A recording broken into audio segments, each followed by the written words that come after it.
So, Command Sergeant Major Bradley Jones, thanks for joining me today on the Mark Divine Show. Super stoked to talk to you.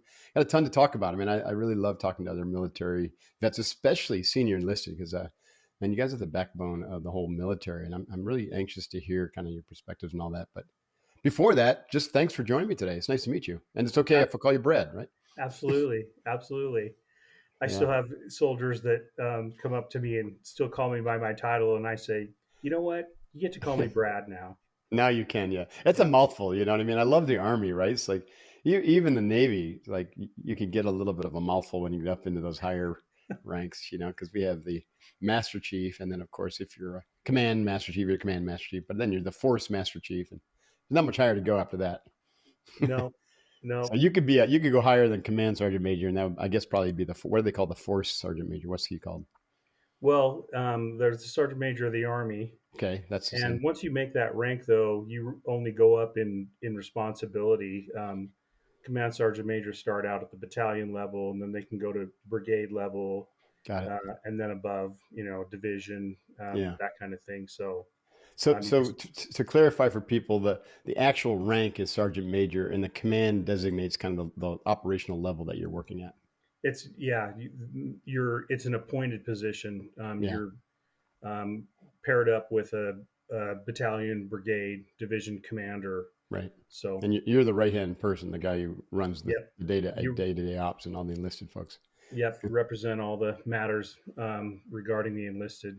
Right. Oh, that's awesome. So, I want to get into your military career and this great book that you recently penned, but let's talk a little bit about yourself. Like, where are you from? Are you from Utah, where you live now, and what were some of your formative influences growing up? No, I was born in Oregon, born in Okay. Ashland, Oregon, and moved up to Portland, and that's where I grew up. Um, Okay.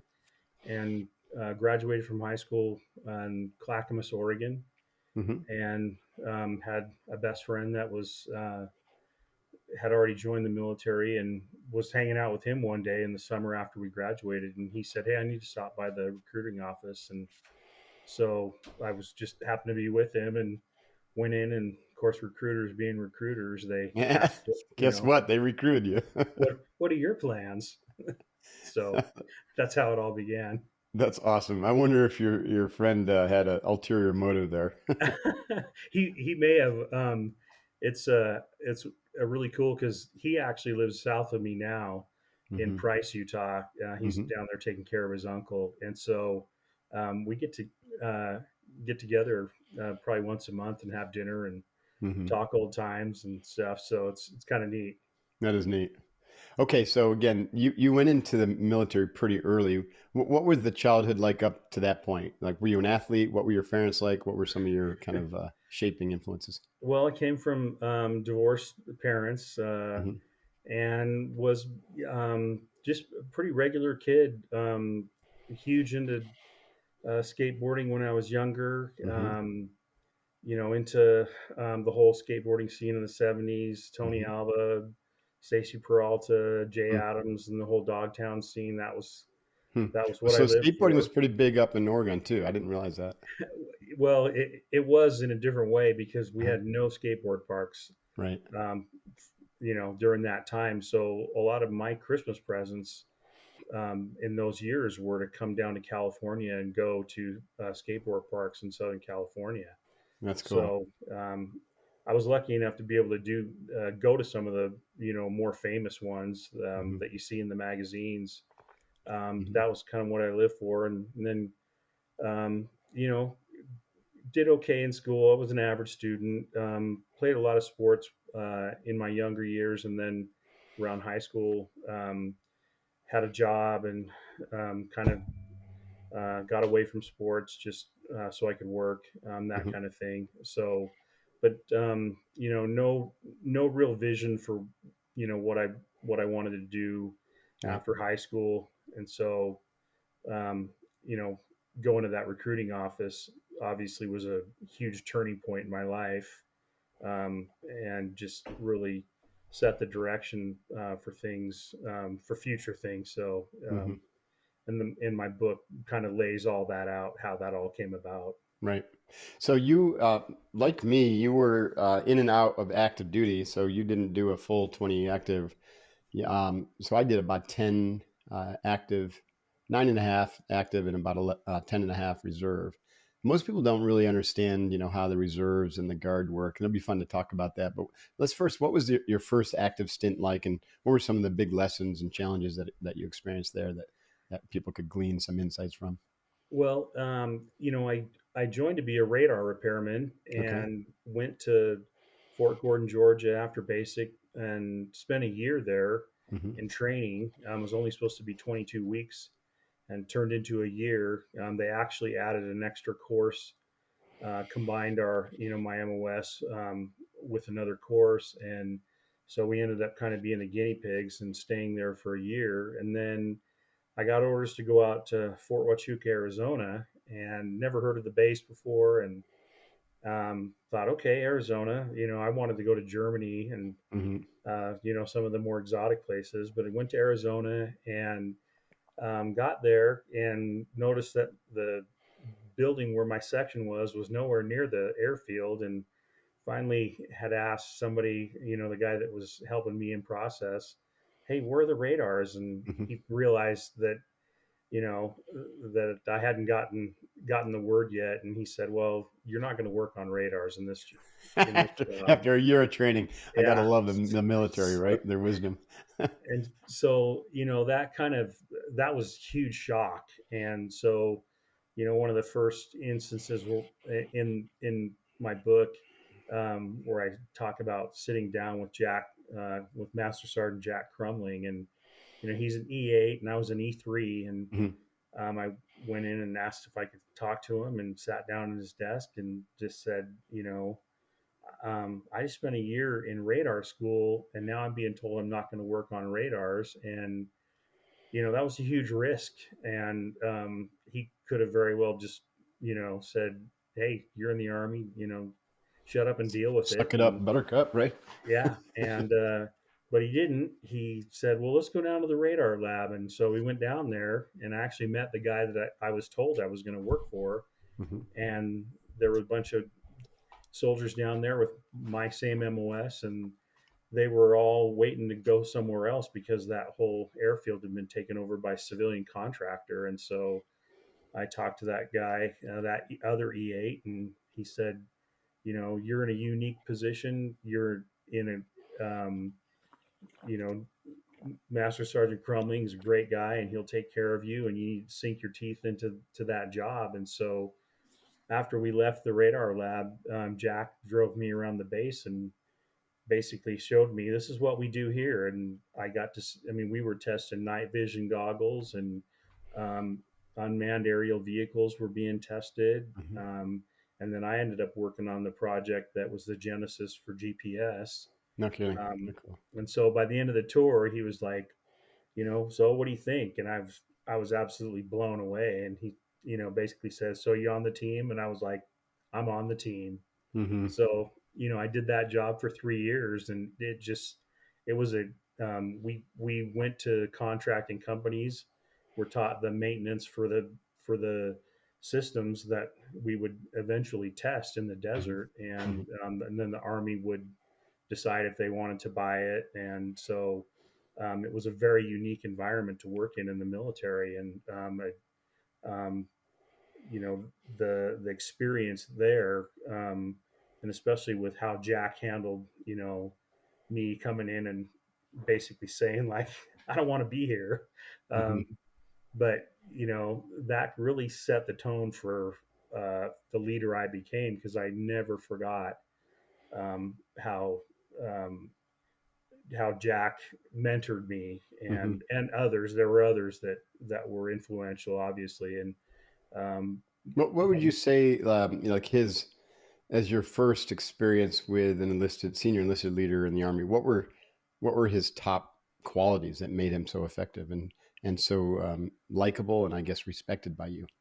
Well, one of the things that he did was, um, he um, petitioned the Army, the Department of the Army, because I came in at some point. We had a conversation, and I told him like I did the radar repair course, and then they added this extra course, and and then combined it into a different MOS. And when I took the when my class took that course, that was considered, they called it an associated skill identifier, an Mhm. ASI.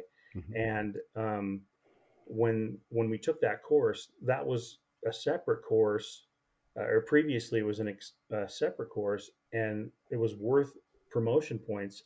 So Jack petitioned the Army on his own, and got a letter from DA, and brought me in one day and said, showed me this letter, and it gave me all these extra promotion points. Hmm. And he did that on his own. He never told you I about it. You would have didn't ask never him. thought, Yeah. I didn't know the system like he did, but I would have never thought to even look into something like that. But he did that on his own.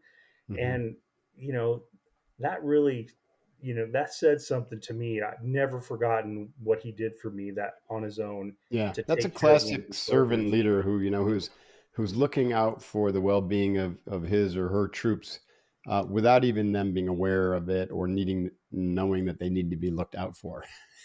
Yeah, Right? It's like looking for opportunities to um, to write people up for doing good things is another great example of that. It was pretty rare in the SEAL teams, but when you came across an officer or a senior leader who was looking for you doing good, man, you had a special leader because most people are kind of taught or enculturated to look for you doing something wrong, right? yeah.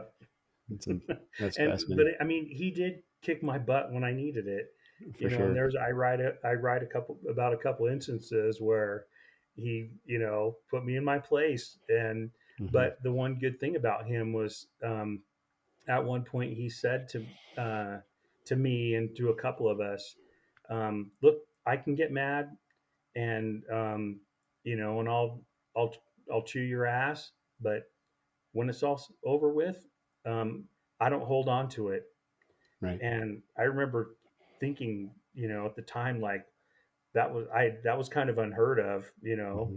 that a Hmm. leader, can get upset, put you in your place, or reiterate the expectation, and then after that, he'd go back to being the way he was before.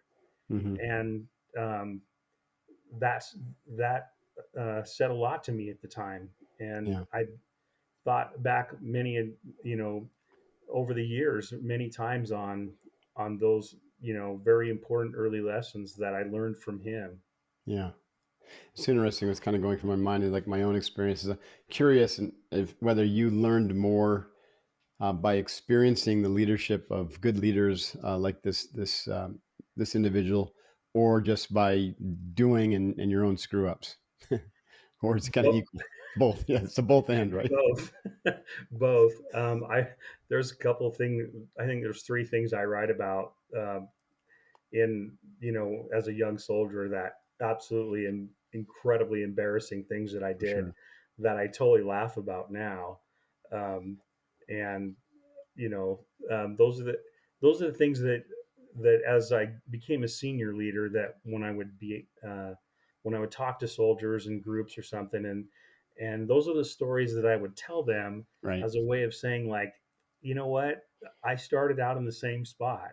Yeah. And many times when I meet with a group or something, um, I would be asked the question, um, "Hey, Sergeant Major, when you were in our position, did you ever imagine that you'd get to where you are now?"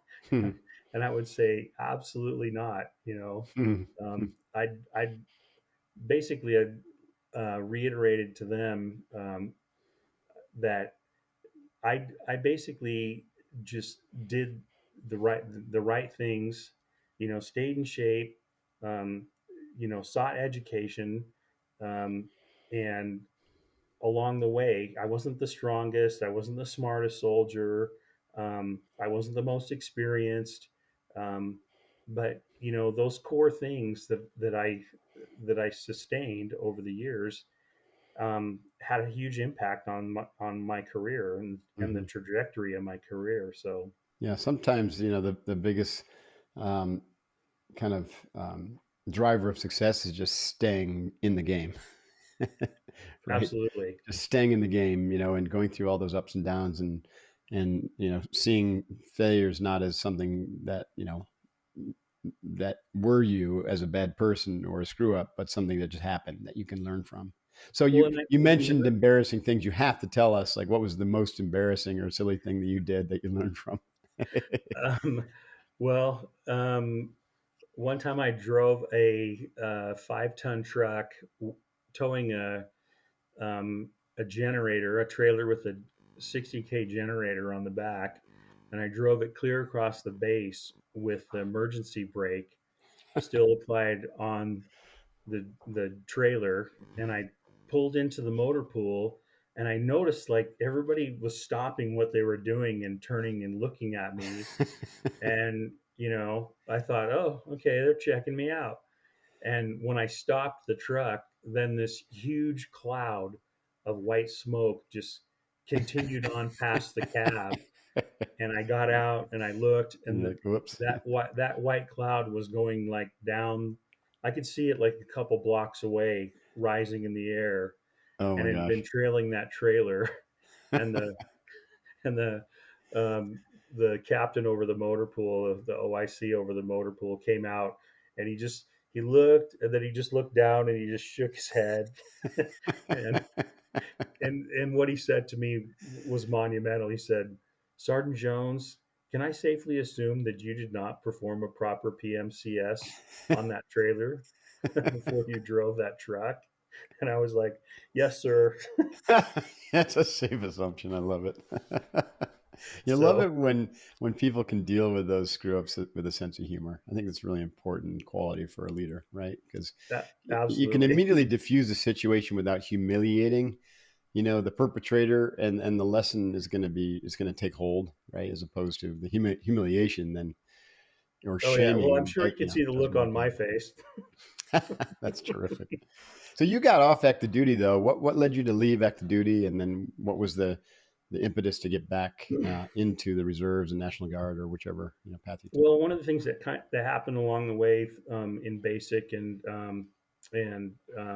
AIT um, was that my brother had served a mission for the church that we belong to, and I live in Utah, so most people can figure it out. Hmm. Um, and so he uh, really kind of set the example, and so about the time I was getting to the point of ending my 4-year enlistment, I decided that I wanted to do that also because I saw what Hmm. it had done for him. So I got out of the military, left active duty, and then served a 2-year mission in South America.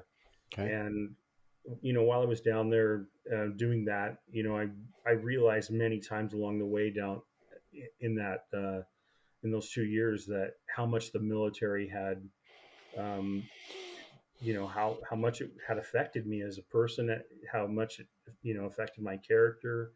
um, it really set the tone. And so when I got done with that, I just had always had it in the back of my mind that when I came back and wherever I got settled, I was going to look back into going back to active duty or something. Hmm. I ended up coming here to go to college and then joining the guard and stuff. But I, at some point along the way, I realized the military has never left my system, Right. and I heard so many other friends say that to me that had a people I work with, veterans I work with even to this day, Hmm. have at some point said, "Yeah, I did I did 4 years or I did an enlistment, and they miss it. They Yeah. Yeah. they wish that they had continued to serve."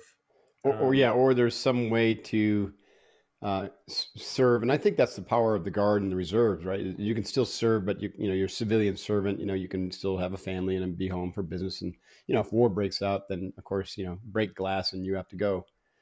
Um, what that experience to me, like for me, the men in the SEAL teams and the platoons, it's really that tight, yeah, operational unit, usually that you're first with. You become like this lifetime friends, right? The bond that's developed, through that rite of passage is extraordinary. And it's never ending, and so it's very difficult to find that out in the civilian world. And I see that all the time. And it's one of the reasons, I'm sure, like in your work with people with post traumatic stress, it's that loss of that camaraderie and that tight team that had each other's back, and in the military sense, were literally willing to lay their lives down for each other, and also were kind of bounded in a common mission. You add a little risk to that, and now you got a formula for just an incredible deep relationship. It's just hard to find. So that's, I think, really missing in our culture, right? To have a rite of passage where people can have an experience like this. And for the military, it's such a small percentage of us that volunteer and have this experience. And I think it's unfortunate that we don't have some other mechanism for it. I mean, perhaps like the missionary experience gives some qualities of that. I'm curious if it did or does. It absolutely did. I mean, And it's a team effort. I right. mean, you're in a foreign country. I Hmm. realized when we were leaving to go down there that these other missionaries that I was with, they'd never some of them had never even been out of their home state. Hmm. And at that point, I'd already lived in a couple different places across the country. Through the military, I also lived in Australia, moved to Australia Hmm. um, in my junior year in high school. And so I'd lived outside the country. And so I remember realizing like these guys are, they're nervous. Hmm. They've never, leaving the country is a huge deal. And, when you get into you know, a, a place like South America, I mean, that the culture shock alone can be tremendous. Hmm. And so, that kind of that bonded us together. And then just you know um, the the nature of the work of um, you know uh, out there, basically helping the people in whatever way we could. I mean, Hmm. humanitarian projects, I mean, you name it. And so, I guess I realized during that time, like, the military. I mean, who's first to a humanitarian project on a world scale? We are. U.S. military, yeah. And so, they played into each other, and I just realized like the it was in my blood. It was Right. just absolutely in my blood. That's awesome. This is the first time I've shared this, but I've pivoted with SEALFIT, my team and I, just recently, and we've launched or we organize our training around what we call a hero's journey, and at the all in level, it's a year long journey, but it's comprised of 4 separate quests. And the first quest is to get SEAL fit, and that's to learn the physical, mental, and emotional challenge or training to become, have the basic attributes to train like a Navy SEAL or like a military operator. The second quest is what I call to be unbeatable, and that's to learn how to be a good person, how to be integrated, how to be whole, how to lead with your heart, um, and to really learn how to be as opposed to just do, because we have this massive bias toward action. The third quest is the quest for the inner warrior, right? So that's the spiritual journey, to really go deep and understand your relationship with yourself, your higher power, and also to understand what your calling is. And then the fourth quest is what we call to be sheepdog strong. And that's so that you can be the person that when you come across a car accident, you're not pulling out your phone and videotaping it, Yep, right? You're going and immediately rendering assistance because you're you know jumping. how to do first aid, you know how to do field trauma, or if the crisis comes, like we've had people literally that have averted first person shooter situations from this training. Because we recognized, and we want these quests and this hero's journey to be accessible to father and sons, mother and daughters, and also to teens as a rite of passage. And because we feel like our country's just gotten kind of weak and soft, and the commercial interests and the pandering and the victimization and the woke culture have really kind of like led us down this path where everyone's kind of wandering, and they've lost their control of their hero's journey. And so we need to provide guys like you and I who've been through it can lead by example and set up conditions for people to get strong in body, mind, and spirit again, and also to recognize that doing it as a team is critical, right? Because nobody really goes through heroes journeys alone, and that's what we experienced, right? It's our teammates that inspired us, right? Exactly. When I had a book signing this weekend, and I ended up sitting next to Dan Schilling, Oh the yeah. author of Alone at Dawn, and Right. he was there for the whole Black Hawk Down Hmm. thing in Mogadishu, and he Was has he a a book ranger out. or was another Huh? guy? Was he a ranger or was he part of the air battalion? He's a combat controller. Okay. Yeah. And so and I we've done a couple book signings together before, so it was kind of neat to be able to sit down and talk again. And he has a book out, and it's basically about situational awareness Hmm. and how to increase situational awareness, and teaching that to the everyday citizen out there. Hmm. um, and it was funny because we were joking about the fact that we're the ones that pull up into the grocery store parking lot and then get out of the car, and we're have our head on a swivel and That's look. right. It's like, okay, there's a guy over there, there's somebody That's over right. here. You like, You never lose that. You're it's always ingrained. scanning. That's ingrained in us. You're constantly looking around, Yeah. Yeah. assessing. And so it was neat to hear him talk about his book to other to people that showed up to the book signing, Right. and how important that is for, just like you were saying, where Yeah. people don't have that. I think um, it's guys like you and I have written books, not in a sense of like, hey, I was there, knee deep in hand grenade pins, and oh, look at how badass I was. Right? Those books have some entertainment value, but a lot of times they do more damage than good. But when you can write a book where you glean really interesting life lessons, leadership secrets. Teach people like situation awareness, like this guy, or how to think like a Navy SEAL. It's a great service. The way I look at it is like the taxpayers basically funded 30 years of our service, and so why not give a little bit back? And, as long as you're not revealing any state secrets or any operational kind of nuances, and of course, if you've got the right intentions, you would never do that. They're all stories, and names and places are meaning really irrelevant, right? mhm. So good job on that. I think it's important, even though we might get criticized by some of our teammates, right, for putting a book out there, and you probably had that a little bit too. But okay, so your book is called Treading the Deep. First, why did you title it that? What's the deep or the depth?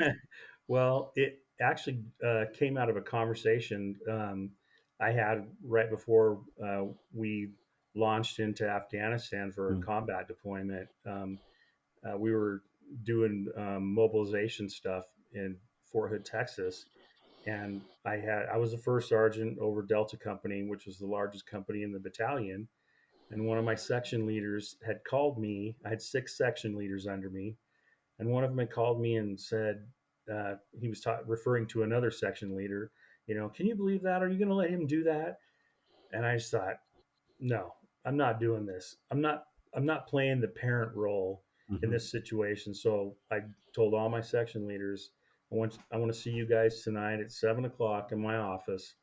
And so they came in and sat down, and we talked for a few minutes, and then they kind of all turned like, okay, why are we here? And so I said, I looked at each one of them, and I looked at the guy over, prop and rotor, and I said, I've never done your job.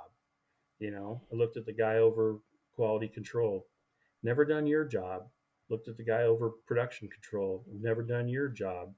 Looked Hmm. at the guy, over aircraft maintenance, never done your job. And the guy over the armament section, I said, I've done your job. And I said, you guys are the subject matter experts, and I rely on you, to take care of your domain. Right. And if there's an issue, then you you need uh, to work it out with each other. I said, you need to learn how to tread deep water. You're one step away from where I'm at now. Hmm. And you need to remember that if something drastic happens, one of you could be called up to step into my shoes. Right. And you need to be mentally prepared for that. And so I don't know where I came up with, you need to learn how to tread deep water, but it always kind of stuck with me. And then, of course, titling a book is, I had hundreds of different titles, Of but course. Yeah. when I came up with that one, my publisher, they just immediately were like, "That's it. That's the title of the book." Yeah. Yeah, I love it. I love that. I love titles like that where make you kind of like, hmm. My last book, I was going to call it the somewhat formulaic, 7 commitments that forge elite teams. And I was wanted to try a new process. And so I hired kind of an editor slash writer to interview me. So I would scope out every chapter, and then he would interview and record it, and then kind of spin back like the first draft. So after 4 chapters of this, when he spun it back to me, instead of the title on the cover being 7 Commitment to Forge League Teams, it said Staring Down the Wolf. I love it. And I was like, oh shit, I love that title. And he had gotten it by an earlier book I had written called Unbeatable Mind. And I had a picture of me staring down a wolf on the cover. And he was inspired by that. And so, we titled the book that. Ironically, I had to go back and recontextualize a lot of the introduction and some of the chapters because, otherwise that title wouldn't have made any sense to people. No, I love it. The one thing that happened when when I got the title, and then the publishing or the cover design department sent me some, different cover designs and stuff. And when I showed people um, the, 4 different cover designs, and the one that is the that made the final cut, more people reacted to that, and Hmm. the title of the book. They, it was overwhelmingly for that one, Hmm. and so it That's cool. evoked many things from different people. It was kind of funny because, and I'm sure you've seen the cover where the guy's on the front out looking over the ocean, Yeah. and some people that saw it said, "Oh, he's saluting," and then others would be like, "No, he's not. He's like, he's like looking," Hmm. and when I told that to to my contact at the publishing company, he said, "Hey, that's the best thing is if it speaks to different people in different ways." Right. So, That's awesome. So, do you have like distill kind of some of the top lessons, or are you just telling stories, or what's kind of the architecture for the book, and how yeah, did I you mean, get your message across? it's basically, you know, kind of follows, my career in chronological order. Hmm. And then, the lessons that I learned early in my career, um, are set in that, in that setting and stuff. And I write about, for instance, going to the first level of leadership in the regular army, was primary leadership development course. Well, I got slotted into that course because somebody dropped out, and so I went pretty early in my career, and ended up getting kicked out of the course, Hmm. and uh, filed an appeal. It's an amazing story. Filed an appeal, was reinstated, graduated with the most demerits in the history of the NCO Academy in Fort Bliss, Texas. That's awesome. I had friends that I went. love it. You failed the leadership course, and you end up going on being the top leader in the army, and or commit, one of them, and you write a Oh my, book on leadership. You can't yeah, make that up. you couldn't make this stuff up. That's awesome. So, what you know, there's qualities of leadership, and then there's certain things that change when your position changes and you take on the leadership of more and more people and more structure and complexity. Can you tell us about how that evolution was for you, like how you had to adapt and evolve your leadership style and capacity as you took more and more responsibility on? Well, I mean, one thing that I learned along the way and learned early in my career is that, if you take care of your people, they'll take care of the job. Hmm. And so the going from a team leader to, a squad leader, and then up to a platoon sergeant and stuff, um, those lessons always seemed to resonate with me.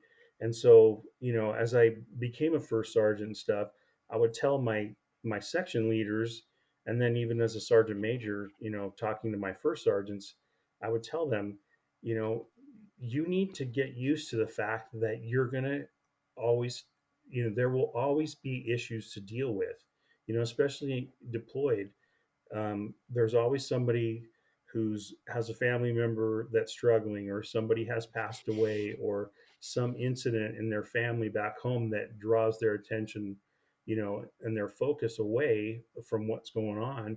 Hmm. And as a leader, you you need to be, in there with them, and helping them. And I would tell my leaders, you're going to spend 90% of your time dealing with 10% of the people, Hmm. and just get used to it. Get used to that there's always going to be somebody, has a, somebody passed away back home, or there's this or that struggle back home. Hmm. And um and don't think smooth sailing is an absence of that, Hmm. because it's not. There's always going to be something, that will require your attention. And that if you can aid those leaders under you in those things, and in do it frees them up to do their job. And I would tell them, look, my job as a leader is to make you successful. Hmm. And that set the tone, for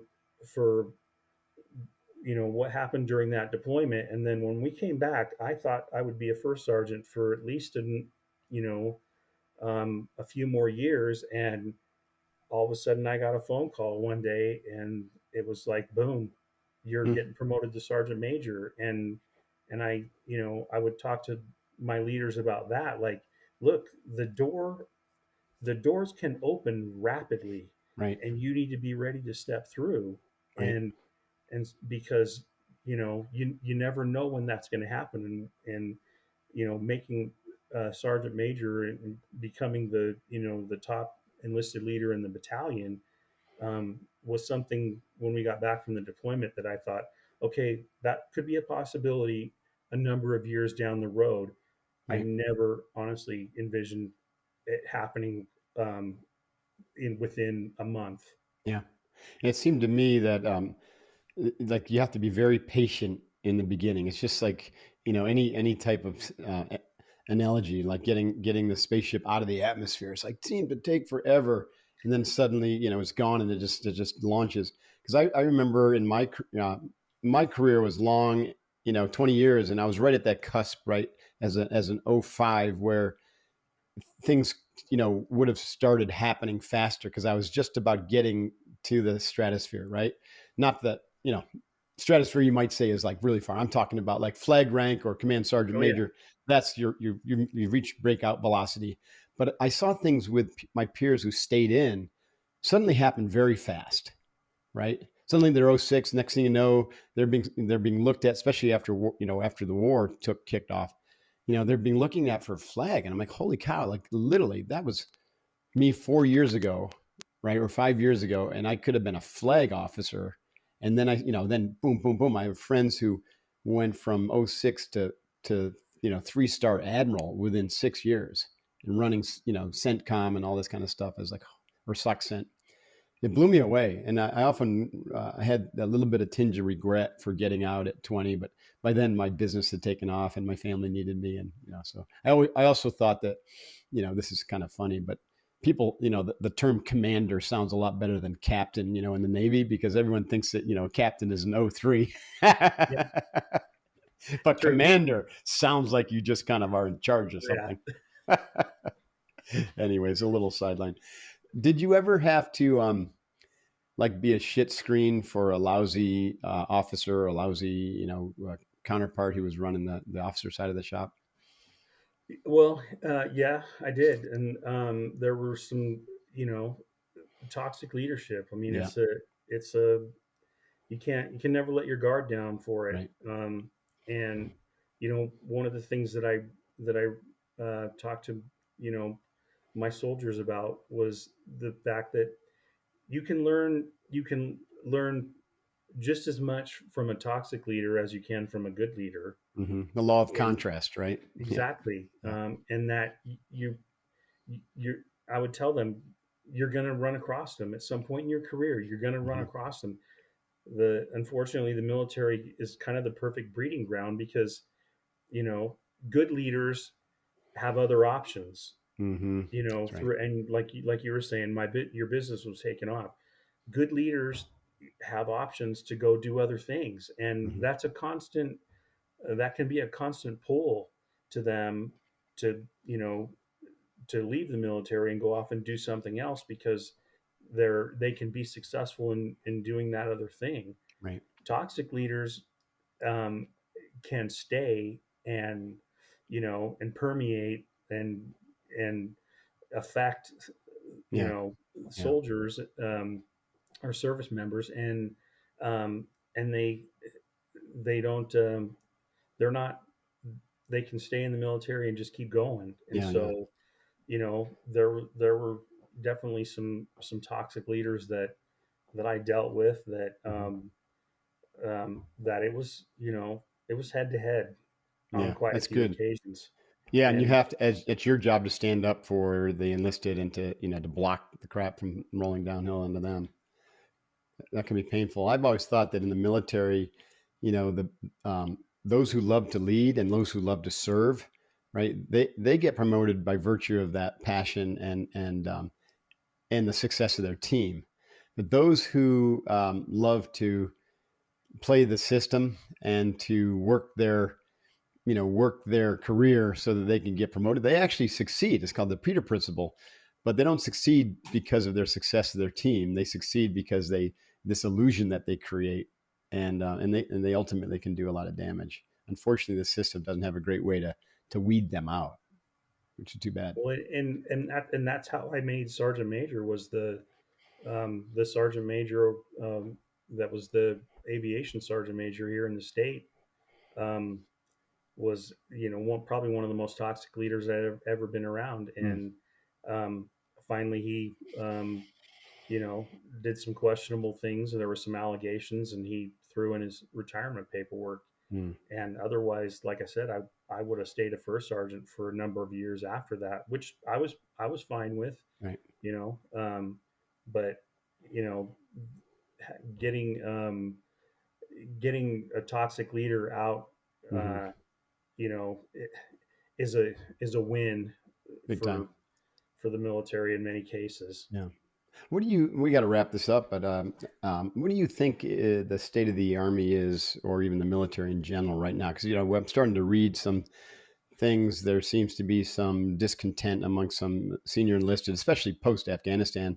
But I don't want to make this political, but more about the cultural wokeism and the stuff that's going on in the military, which has always been used as a laboratory, for kind of cultural, edge stuff. Well, hopefully, in my opinion, the that wokeism that's creeped in, that pendulum will swing, you know, it, for you guys like you and I, it'll swing way too far over. Hmm. Hopefully, that'll come back, at some point. I'm confident that it will. Um, but the one thing I wrote a editorial piece, um, and talked about the fact that you know right now all the poor leadership in the military gets all the press, Right. all the bad leaders, but the the central point of the article was basically that they're even though that gets all the press, there's still good leaders Hmm. throughout the services that are doing the right thing, that are taking care of their soldiers, their service members, um, and teaching those lessons that will raise up that next generation. You know, I went 2 weeks ago to a barbecue back at my guard unit at the aviation hangar, and I looked around, and the senior leaders were the young soldiers uh, under me in Afghanistan. Amazing. And I looked around, and I put my arm around a few of them and just said, look at you guys, Hmm. well, and gals, look at you, you soldiers, you know, look where you're at now. Hmm. Afghanistan was 10 years ago, and you're now senior leaders. Hmm. And just told them how proud I was of them. And and so the good thing about the military is that it infuses that culture with in the younger generation and in the the new enlistees, and um, and I'm confident that that will overcome in the long run. Yeah. Yeah. I love that. Awesome. All right. So, where can people find more about you, Command Sergeant Major Bradley Jones, and your book? It's available on Amazon, Barnes and Noble. It's in paperback, Kindle version. It's on Audible. Awesome. So it's my own voice. So I recorded the whole book, Excellent.